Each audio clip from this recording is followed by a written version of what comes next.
Hey there, I'm Brandon. This is the Dirt Church Devotional coming to you from, well, the Gifford, about as far up as we could get in the snow.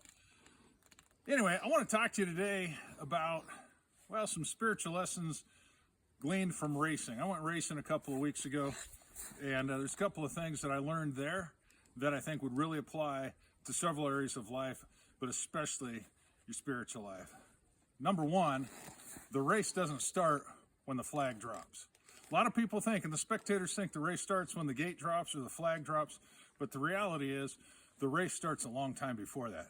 It starts back when you make the decision to join the race, to compete in the race. That's when the race begins, because that's when you start your preparation on your bike.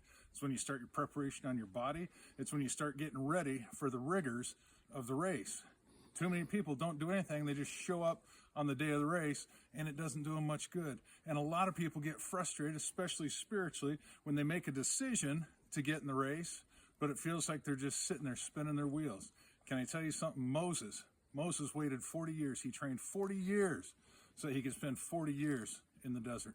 And by the way, John the Baptist, he spent like 30 years in the desert training for a 6-month ministry. So don't cheat yourself out of the prep time. That's when the race really starts. Now, once the gate drops or the flag drops and the race starts or the racing starts, here's something you need to know. A bad start doesn't mean you're out of the race. At this last race we went to, I had a pretty good start. I felt good about it, but I saw other people that didn't have a good start. In fact, there was a guy in the next class. He was racing, not the same class as my grandson, but he was racing at the same time.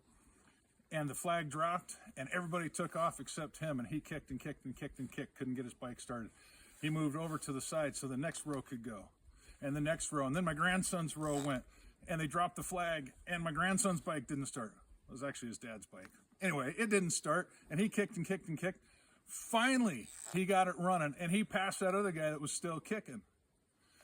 And that other guy finally got his bike started, and they got in the race. And we watched as they passed other riders, and they did well in the race. So a bad start doesn't mean you're out of the race. You can have a bad start and do well. The Apostle Paul had a bad start, but he ended well. And that brings me to the third point, finishing well.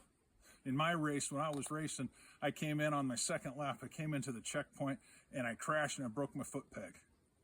And I went through the checkpoint, and I had a 12-mile lap to do, and I had a choice. Am I going to quit now, or am I going to keep going? And nobody would have blamed me for quitting. Nobody wants to ride holding their leg up without a foot peg for 12 miles. But I made the decision that I was going to keep racing because there's no points given if you don't finish.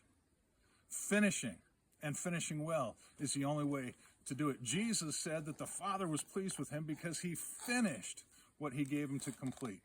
There's no points given for not finishing. There's just a DNF. So, again, the race starts long before the flag drops. When the flag drops, even if you get a bad start, you can finish well, but make sure you finish so that you can finish well. Paul wrote to his young friend Timothy, he says, I have fought the fight, I have finished the race, and now there is for me the crown of righteousness that will be awarded to me. You don't get the crown of righteousness until you finish the race. So if you've fallen down, get back up, get in the race. Chew on that.